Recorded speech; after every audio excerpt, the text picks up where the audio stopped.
Hello guys! Magandang hapon sa inyong lahat. This is your guys, Mama's Gary Channel of Faith Rose Matarger. So ngayong hapon na to, tingnan natin ang sabihin sa inyo ng ating mga gabay. So this is a monthly gabay for the month of September 2025 for the sign of Pisces. So Pisces, welcome to my channel. Ano kayang messages, advices, and spirit guides ang ating masasaga for today's video? Kanina kayang energy or kaganapan sa buhay ng mga Pisces signs ang ating mga hagilap. So guys, this reading is a general reading lamang, hindi lahat makaka-resonate. Kunin lamang po makaka-relate sa inyo. And comment down below kung kaninong energy ang ating nasagot. And of course, don't forget to like and subscribe my channel and hit the notification bell for more videos update. Of maraming salamat po sa mga walang sawang pag-support sa aking channel. Lalo-lalo na ang skip ng ads, sa way pagpalain po kayo ng Diyos at may kapal, siksik-liglig na guumapaw na biyayang manumbalik sa inyo. So let's see guys, what is the messages, advices sa iyo ng ating angel spirit for the sign of Pisces? So let's see and watch this.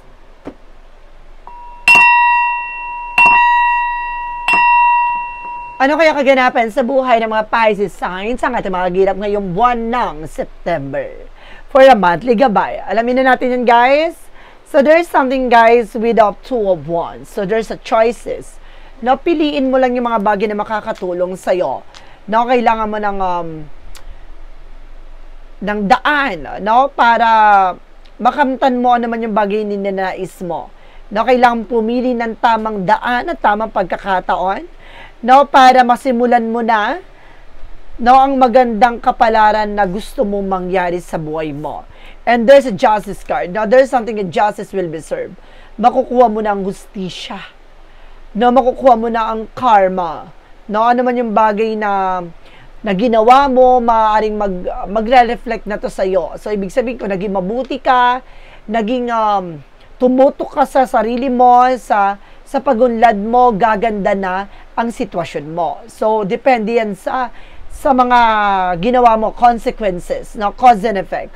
And because there's a Two of Swords, there's a something decision that you need to make. So, may mga decision na kailangan mo talagang gawin, no? At kailangan mo talagang tumbukin. Alisin mo yung pag-aalinlangan mo at pagdadalawang isip mo sa sarili mo. Kailangan lakasan mo ang loob mo sa mga bagay na to at harapin mo ang mga takot at pangamba mo. And because there's a magician for manifestation. So there's a magician for manifestation. May mga bagay na unti-unti mo nang matutupad, makakamit, matatamo. Ano man yung bagay na iyong ginawa, maaaring ito na yung tamang pagkakataon, no, para magtagumpay ka na.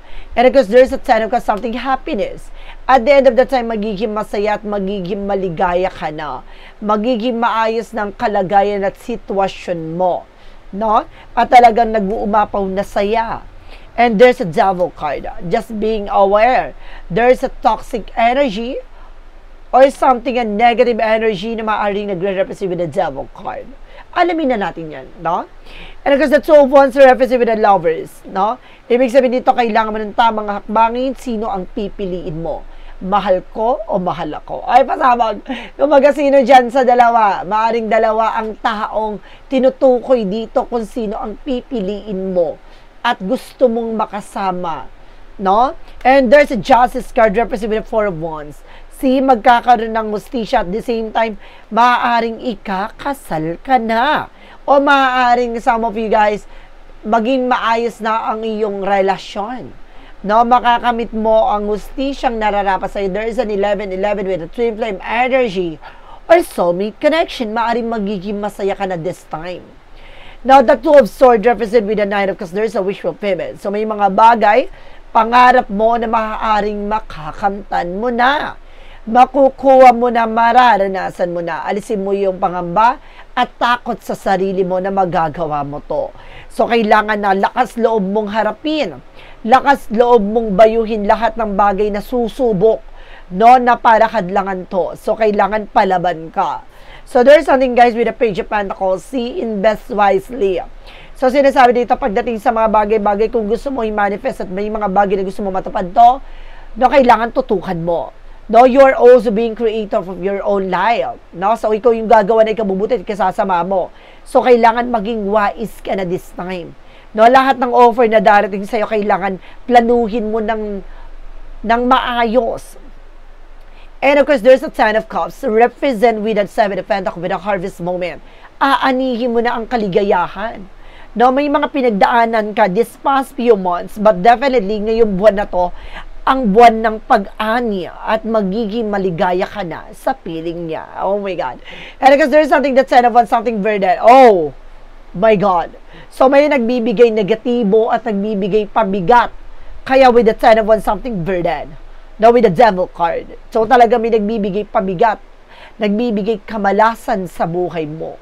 Sino kaya yan? Tukuyin natin. Alamin pa natin, guys.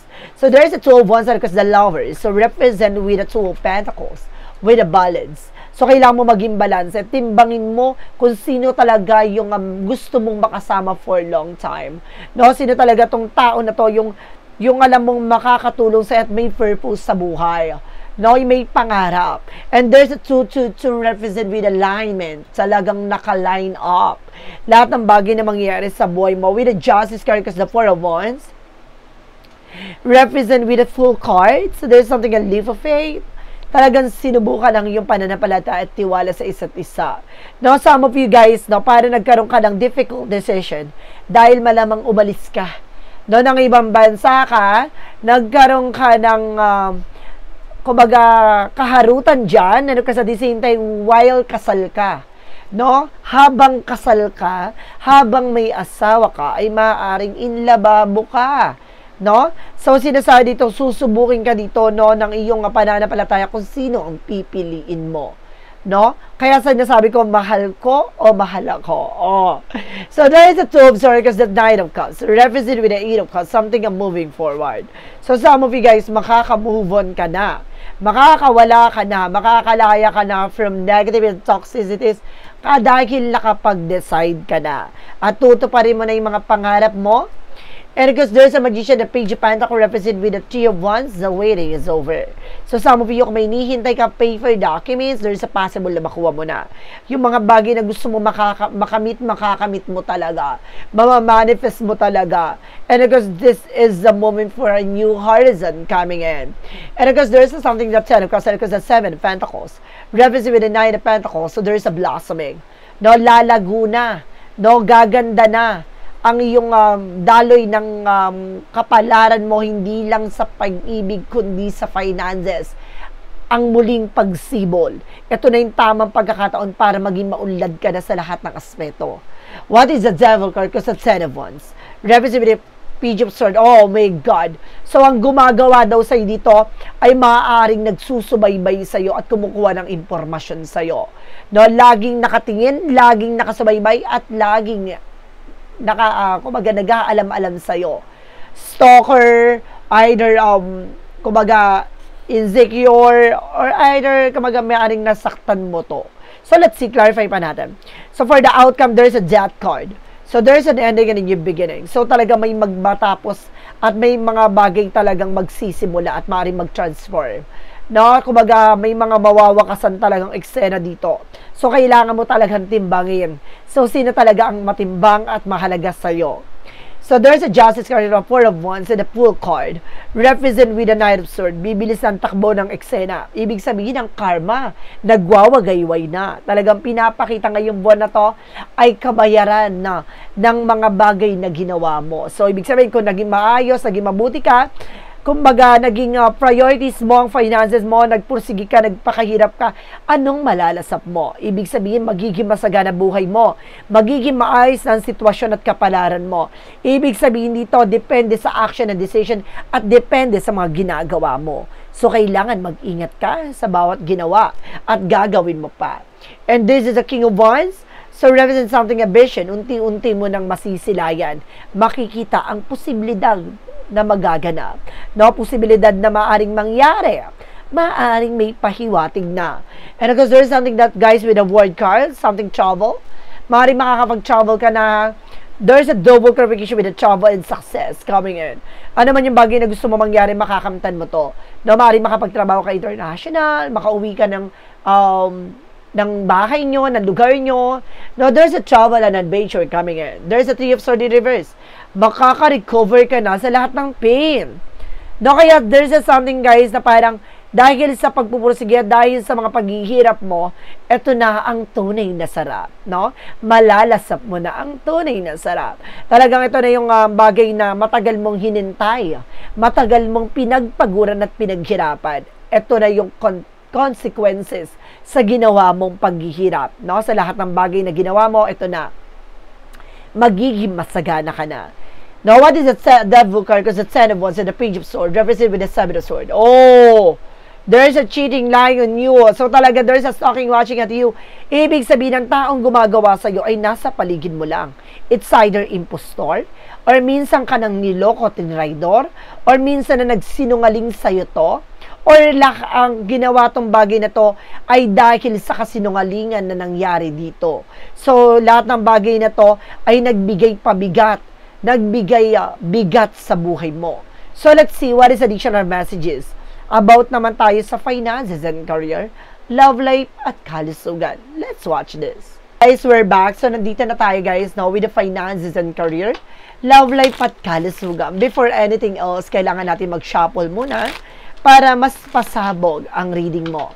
No? Para maganda ang ating masasagap. So, let's see.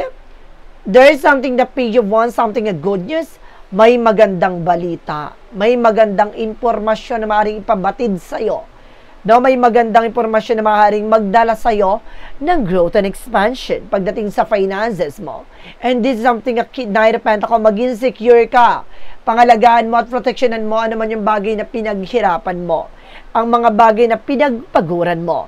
And of course, the Three of Pentacles for collaboration, communicate clearly. So, kailangan maging aware tayo sa mga taong nakakasalamu at nakakausap natin. Hindi lahat dapat ay lubos ang pagtitiwala. And of course, there's something guys with the Five of Swords. See? Nagkakaroon kasi ng self-sabotage, that because of your action and decision. No, masyado ka kasing open and transparency to everyone. So, kailangan matuto ka magkaroon ng security. Pangalagaan mo anumang impormasyon ng meron ka. Dahil, at the end of the time, mamaya, gisahin ka sa sarili mong mantika. And because there's something guys with the Knight of Swords, some of you nagkakaroon ka ng anxiety, sleepless nights, worries, no? Dahil dito ay sa pangamba at dahil dito sa takot mo, no? So, nagkakaroon ka ng stress dahil sa situation na to. So, kailangan mong pangalagaan kung ano man yung bagay na meron ka dahil may malaking pera, malaking oportunidad ang maaaring dumapo sa'yo at pagpapalain ka dito. Pagdating sa love life, there is something guys with that King of Cups. Yung person mo is very devoted and supportive person. That's good. And because there is something guys with the Four of Cups, just reevaluate or analyze. May mga bagay na kailangan mong pag-isipan.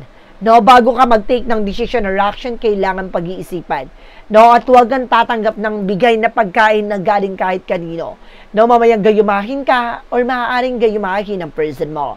And because there is something that Five of Cups, something disappointment. Nagkakaroon na realization dito, not that because of your decision or actions. At the same time, guys, nagkakaroon dito ng realization dahil mali ang pinalit. No? Palpak ang pinalit. Maaring ikaw ba ang palpak na nagpalit? Or maaring person mo ay palpak ang pinalit sa'yo. Depende yan. So, there's something, guys, with the Queen of Pentacles being practicality and maturity. So, kailangan, guys, pagdating sa finances yung dalawa na person mo, maging practical kayo. No, i-manage nyo at i-control to. Kailangan alamin nyo kung paano nyo palalaguin ang inyong relasyon. And this is something that Page of Cups, listen to your intuition and listen to your gut feeling. Makinig ka sa nararamdaman mo, makinig ka sa intuition mo. Some of you, ginugulo ka dito guys sa panaginip mo. Or parehas kayo ng person mo. Mayroon ako nasisense na gawin gayuma. No, mayroon ako dito pala, nakita ko na may gayuma talaga. So, maaring maging aware dito ha. Maring it's either ikaw ang ginagayuma or yung person mo ang ginagayuma. Kaya nagkakaroon dito ng indecision pagdating sa relasyon. So there's something guys with an Empress card. So there's a revert. No, mahalina talaga ang sarili mo. No, maaaring magbuntis ka. Pagdating sa kalusugan, there's a Five of Wands. See, some of you may gumagawa talaga ng hindi maganda para bigyan ka ng komplikasyon sa mga nararamdaman mo. No, kung nagpapa-check up ka, nagpapatingin ka, walang findings, alam mo na yan. no, may gumagambala. There's a star card for healing and recovery. Makaka-recover ka na. Gagaling ka na sa iyong karamdaman. Huwag kang mag-alala. And this is Six of Pentacles. Magtutuloy-tuloy na ang magandang kapalaran sa iyo at magiging balanse na ang kalagayan at kalusugan mo. And there's a Six of Cups. Now, there's a something, a past, or something, a memories, a remnants, na may mga bagay na nangyari about sa nakaraan mo, sa kalusugan mo. Pag-ingatan mo ito. No, dahil maring mag-trigger ulit yan. No, maring maramdaman mo ulit yun, yung mga naramdaman mo. Mag-ingat ka. There's a King of Pentacles, maging practical at secure ka sa sarili mo. No, huwag ka masyadong kumain ng kung ano-ano, proteksyonan mo ang iyong katawan lupa. And of course, there's an Empress maturity. No, kapag alam mong nakakaramdam ka na ng kung ano-ano, kailangan mo ng kumbaga tawag dito, gamot, no? Kailangan mo ng gamot sa katawan mo, mga herbal teas na for detoxification, no? Para nang sa ganon, ma-release mo yung mga toxins mo sa katawan na hindi nakapag-circulate ng maayos. Yung hindi naka-circulate ng maayos sa katawan mo, bagkos hinarang. Kaya ka nagkakaroon ng kung ano-ano nararamdaman kasi hinarang yun. So, ngayon guys, kailangan mag-function na maayos yung blood mo, yung digestive mo, yung reproductive mo. So, lahat ng bagay na sa loob ng katawan mo ay kailangan maging maayos ang function. So, kailangan mo guys ng herbal teas, no? At the same time, ng taong gagamot sa'yo, nang sa ganun, maputol na. Ano man yung uri na ginawa sa'yo dito, no? So, let's see what is additional messages with the magical fairy messages, advices, and of course, pick a card, yes or no. So, guys, kung bago ka sa channel ko, ang pick a card, yes or no, pwede ka magtanong. Isa lang ang magiging sagot dyan within 1, 2, or 3. Then, of course, kapag nakapag-isip ka na ng tanong, nakapili ka na ng number, anong number na magiging sagot sa tanong mo, please comment down below. And of course, malalaman mo ang sagot sa dulo ng reading na to. Then, of course, guys, maraming salamat po sa mga solid subscribers, bagong followers and subscribers natin. Maraming salamat po sa inyo. Welcome to my channel. So, guys, alamin na natin at tuklasin natin what is the magical fairy messages advices. So, let's watch this. So, guys, we're back. Nandito tayo with the magical fairy messages advices. So, let's see. Alamin natin lahat ng kaganapan sa buhay mo at ano kaya makakagilap natin dito. See, what is the magical fairy messages advices for you? So, there's something, express your individuality. No? Allow your true self to shine because you're awesome. So, ibig sabihin dito, ipakita mo talaga, no, ano ba talagang kakayanan, kaalaman, at katangian mo na maaaring ipagkaloob sa'yo. No, yung mga bagay talaga na kaya mo sa sarili mo. So, there's something, guys, with get some exercise. So, kailangan mo na exercise, no, stretching. So, there's a connect with the nature. So, kailangan mo na unwind talaga, no, para ma-refresh ang utak mo. No, kailangan mo rin ng massage, no, at the same time, exercise, stretching. What is a yin and yang oracle card? So, represent with a kid. No, may mga bagay na nagbabalat kayo. Mag-ingat po kayo. No, may mga nagbapanggap dito. Talaga tulad na sinasabi ko, di ba, may impostor. And of course, there's a self-love. Kailangan mo alagaan at mahalin ng sarili mo. And of course, there's something, a third eye. No, may third eye talaga dito. There's a clarity. Bibigyan liwanag sa lahat. Lahat ng bagay na dapat mong malaman. What is the synchronicities represent what? Protecting love. So, may mga bagay dito na puproteksyonan mo. No? Or kailangan mo proteksyonan ng pag-ibig o relasyon. Persistence. So, kailangan mo magtiyaga sa kung ano man yung bagay ng iyong ginagawa. Magpatuloy ka lang. No? Huwag kang mawawala ng pag-asa. So, there is a hook up one night stand. Umiwas kayo guys sa mga tukso. No, there's a mask. Na maaaring may mga tao dito na hindi pinapakita ang totoong intention nila. No, huwag kayong maniniwala sa matatalinhagang salita. What is Archangel Michael messages? Spend more time outdoors. So, kailangan mo talaga guys, no, ng kahit papano huminga. No, umalis, and of course, magbakasyon, para makapag-isip ka ng maayos.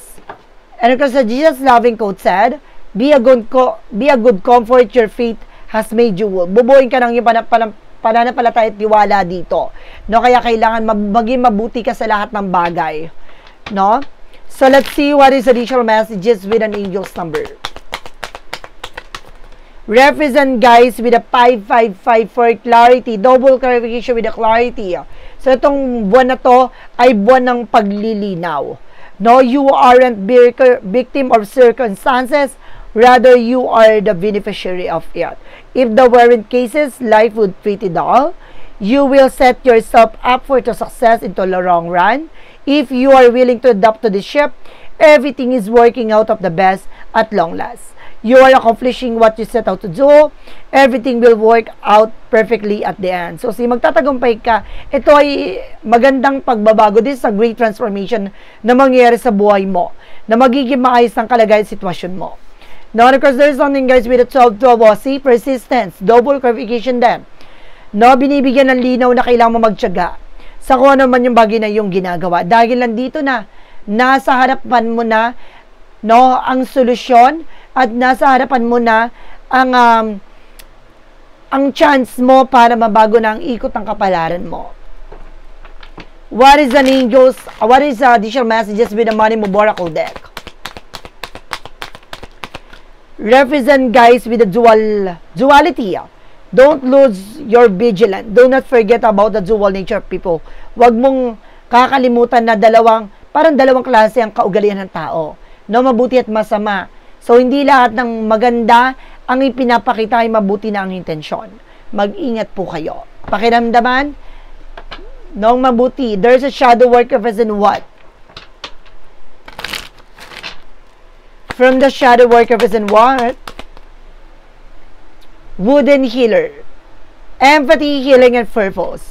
No, unti-unti nang gagaling ng yung mga pinagdaanan, naranasan, dahil ito yung purpose mo na maranasan lahat ng bagay na to dahil para malaman mo anong kailangan mo gawin. No, sa sarili mo, sa buhay mo, ano yung kailangan mo baguhin dito. Clarifying for a love situation. Let's see.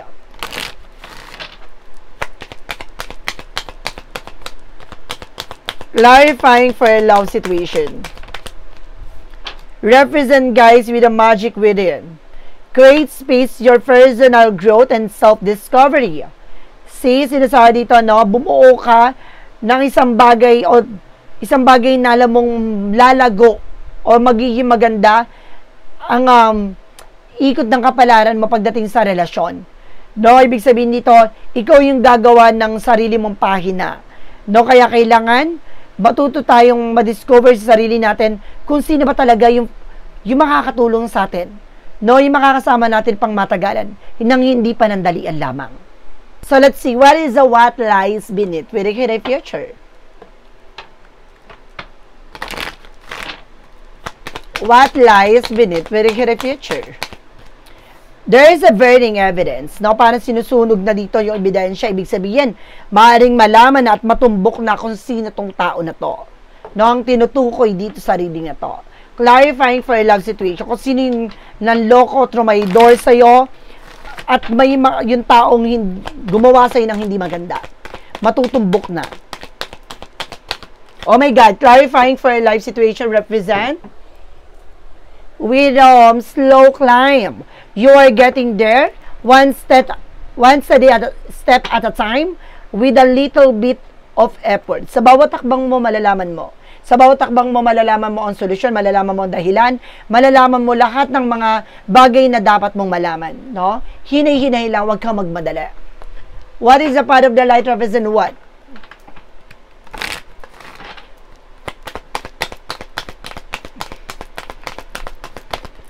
So, represent with a peace of mind. So, magkakaroon ka ng kapayapaan sa kaisipan. No? Through love, release, and inner reflections, I find peace, and my perspective is gentle and loving, and approach each step with a confidence in moments of fear. I remain brave knowing that peace resides with me. So, bibigyan ka talaga ng kapayapaan dito. Kailangan mo lang alisin, no, yung takot, pangamba, dahil lahat ng bagay na gagawin mo, reflect sa'yo. So, kailangan na bigyan mo ng mapayapa ang iyong sarili sa lahat ng negatibo, sa lahat ng mga taong kumbaga may pangamba, may mga taong gumawa sa'yo ng hindi maganda, so kailangan dumistansya ka, no?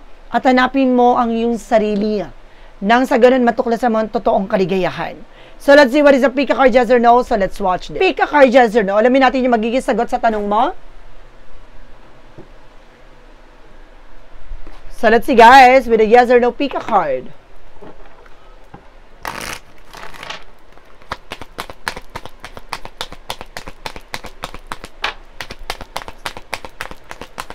Number 1 represent with a no. Beyond your ability, done to death, not viable. No, parang wala na. No, hanggang dun lang. So, kailangan nang tapusin yung bagay na yun. Hindi na dapat pa para pagbuksan yung bagay na chapter na yon. So, kailangan ng tigilan na. No, there's a no. Or, sinasabi dito, wag mo nang ipagpilitan pa. Number 2, there is a no again, blow off in your face, explosive combo broken. No, talagang sumabog na. Mismo sa harapan mo, nakita mo na. No, wag mo nang hayaan na mangyari pa ulit yung bagay na yon. Or wag mo hayaan na pumasok sa buhay mo isang taong nanira at sumira ng buhay mo at sitwasyon mo. Diba? Natuklasan, nalantad. And there's a yes with the number 3. Yes and yes. So, ibig sabihin talagang solid yes to with the number 3.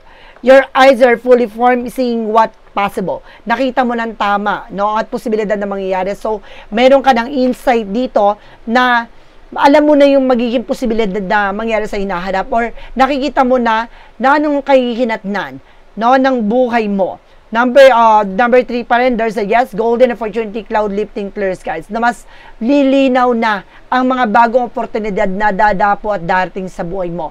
No, buksan mo ang mata mo, natanggapin mo ano man yung bagay na posibilidad na mangyari sa buhay mo. Dahil may magandang bukas na nakalaan para sa iyo ngayong buwan ng September na to. So guys, this is a monthly gabay for the month of September 2025 for the sign of Pisces. Pisces, maraming salamat po for this wonderful reading. So once again, this reading is a general reading namang hindi lahat makaka-resonate. Kunin lamang po makaka-relate sa inyo and comment down below kung kaninong energy ang ating nasagot. And guys, don't forget to like and subscribe my channel and hit the notification bell for more videos update. Then of course, maraming salamat po sa mga walang sawang pagsuporta sa aking channel, lalo-lalo na ang dinag-skip ng ads away, pagpalain po kayo ng Diyos at may kapalit siksik-liglig na gumabaw na biyayang manang balik sa inyo. Maraming salamat po and see you the next video. Bye-bye and babush!